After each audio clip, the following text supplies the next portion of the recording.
क्या है? संयम लोढ़ा। माननीय सभापति महोदय, राजस्थान का इतिहास साक्षी है कि आज जिस बिल पर हम चर्चा कर रहे हैं, FRBM एक्ट में संशोधन पर 2008 से 2013 तक जब अशोक गहलोत साहब की राजस्थान में सरकार रही, वो एक आदर्श उदाहरण है कि किस तरीके से हमारे वित्त विभाग ने वित्तीय अनुशासन का उस वक्त पालन किया था और जो इस एक्ट के माध्यम से सीमा लगाई गई थी, उस सीमा का पूरी तरह से पालन हुआ। और राजस्थान सरकार का रिकॉर्ड इस बात का भी साक्षी है कि 2013 के पश्चात जब भारतीय जनता पार्टी की सरकार आई तो वित्तीय अनुशासन की धज्जियां उड़ाई गई और यह एक्ट जिस राजकोषीय घाटे की सीमा के पालन की अपेक्षा करता है, बाध्यता निर्धारित करता है, उसका पूरी तरह से उल्लंघन हुआ। और आज जो राजस्थान सरकार ये संशोधन लेकर के आई है, FRBM एक्ट की धारा 6B में प्रावधान है कि GSDP का 3% राजकोषीय घाटा निर्धारित किया गया है, लेकिन भारत सरकार के द्वारा इंगित सीमा तक ये राजकोषीय घाटा बढ़ाया भी जा सकता है। कोरोना के इस कठिन काल में तमाम वित्तीय दबावों के बावजूद मैं आपको याद दिलाना चाहूंगा, माननीय सभापति महोदय, विधायक दल की हमारी बैठक थी और राजस्थान के मुख्यमंत्री अशोक गहलोत ने कहा था कि तुम मांगते मांगते थक जाओगे, मैं देते हुए नहीं थकूंगा। और राजस्थान का पिछला 3.25 साल का यह शासन इस बात का साक्षी है कि राजस्थान की जनता के मन में जो जो ख्वाहिशें थी विकास को लेकर के, चप्पे चप्पे में, कोने कोने में कोई ऐसा विभाग नहीं है, क्या स्कूल, क्या सड़क, क्या पानी, क्या सिंचाई, हर क्षेत्र के अंदर नागरिकों की उम्मीदों पर खरा उतरने का काम राजस्थान की अशोक गहलोत सरकार ने किया। और इतना ही नहीं माननीय सभापति महोदय, इन कठिन वित्तीय परिस्थितियों में भी राजस्थान के 35 लाख परिवारों के खातों में अशोक गहलोत साहब ने सीधा पैसा डाला। भारत सरकार के संसाधन असीमित हैं और जैसा सदन की चर्चा में पूर्व में कहा भी गया कि पेट्रोल और डीजल पर excise duty, cess, infrastructure tax, इन सब के जरिए अरबों रुपए की आय भारत सरकार की बढ़ी। और सेस और इंफ्रास्ट्रक्चर टैक्स में जो पैसा भारत सरकार को प्राप्त होता है, उसके 5 पैसे भी माननीय सभापति महोदय स्टेट को प्राप्त नहीं होते। लेकिन भारत सरकार ने 31 मार्च को यह कहा कि 2021-22 के में GSDP का 4% वार्षिक उधार सीमा तय की जाएगी, जो राजस्थान के लिए 41,487 करोड़ रुपए माननीय सभापति महोदय हुई। लेकिन इसके ठीक बाद भारत सरकार ने 9 जून 2021 को विद्युत क्षेत्र में सुधार के लिए GSDP का 0.5% अतिरिक्त उधार सीमा के लिए अनुमत किया और इस शर्त के साथ किया कि FRBM एक्ट में संशोधन स्टेट गवर्नमेंट लेकर के आएगी। माननीय सभापति महोदय, मैं आपके माध्यम से निवेदन करना चाहूंगा कि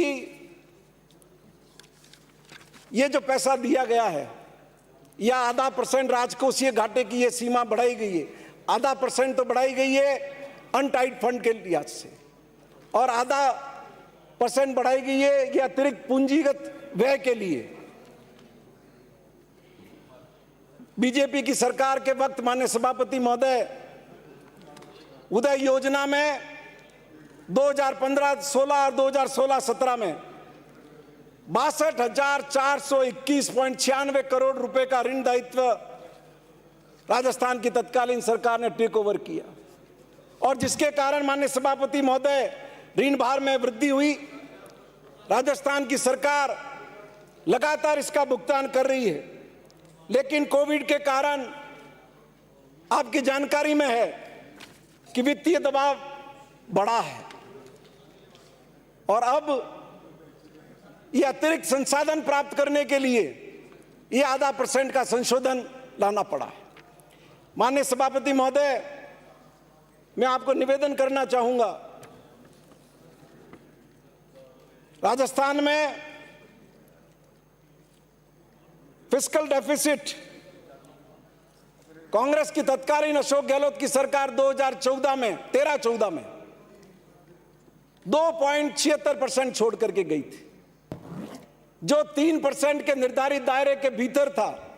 और इतना ही नहीं माननीय सभापति महोदय, पूरे 5 साल के दौरान अशोक गहलोत की सरकार ने उस वित्तीय अनुशासन का पालन किया, लेकिन उसके बाद राजस्थान में हुकूमत बदली और भारतीय जनता पार्टी की सरकार ने अपने पहले साल में ही राजस्थान का राजकोषीय घाटा बढ़ा करके 2014-15 में 3.09% कर दिया।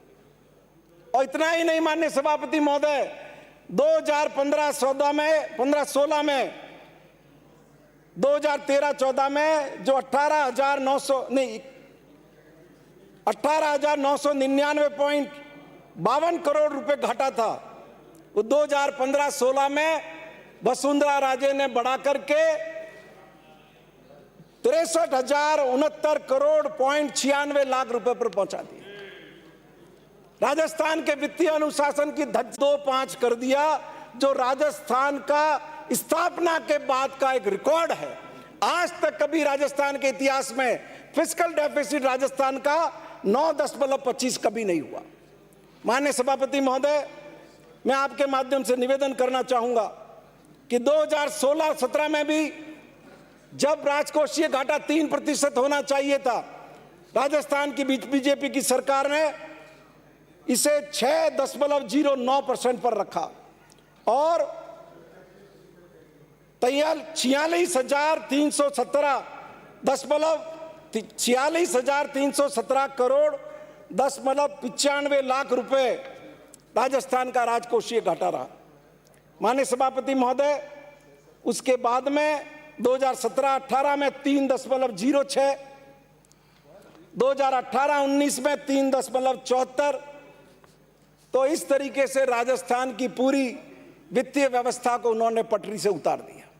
इसके बाद ऐसे ऐसे निर्णय केंद्र की तत्कालीन सरकार ने लिए, नोटबंदी जिसने पूरी अर्थव्यवस्था को चौपट कर दिया, फैक्ट्रियां बंद हो गई, जो आदमी दुकान चलाता था वो नौकरी करने पर मजबूर हो गया, पूरी अर्थव्यवस्था को एक बहुत बड़ा धक्का लगा। और यह अनुमान था कि बहुत बड़ी मात्रा में काला धन सामने आएगा, लेकिन जब भारत सरकार की रिजर्व बैंक ने नोट गिने तो पता चला कि 99.3% नोट रिजर्व बैंक और हिंदुस्तान की बैंकों के पास जमा हो चुके हैं। और जो नए नोट छापने का 20,000 करोड़ रुपए का खर्चा हुआ, वो भी हिंदुस्तान की जनता के माथे पर आकर के पड़ा। माननीय सभापति में फिर जीएसटी, जिसको एक कांग्रेस सरकार एक ऐसे सर्वानुमत सोच के रूप में लेकर के आई थी कि पूरे देश की अर्थव्यवस्था को एक ताकत मिलेगा, लेकिन जिस रूप में आधे अधूरी तैयारी के साथ जीएसटी को लागू किया गया, पूरे देश में आक्रोश उत्पन्न हुआ, अर्थव्यवस्था को गंभीर धक्का लगा। एक नहीं, सैकड़ों की संख्या में संशोधन इनको लाने पड़े और अर्थव्यवस्था को भारी नुकसान पहुंचाया।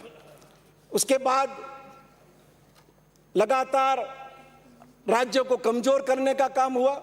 माननीय सभापति महोदय, जो योजनाएं सालों साल तक 90-10 के रेशियो पे चलती रही और प्रदेशों को एक आर्थिक ताकत देने का काम विगत 70 साल में केंद्र की सरकारों ने किया, उस निर्णय से ये पीछे हट गए और उन सारी योजनाओं को 10% स्टेट शेयर से हटा करके या तो 30% पर लेकर के आगे या 40% पर लेकर के आगे और 50% पर लेकर के आगे।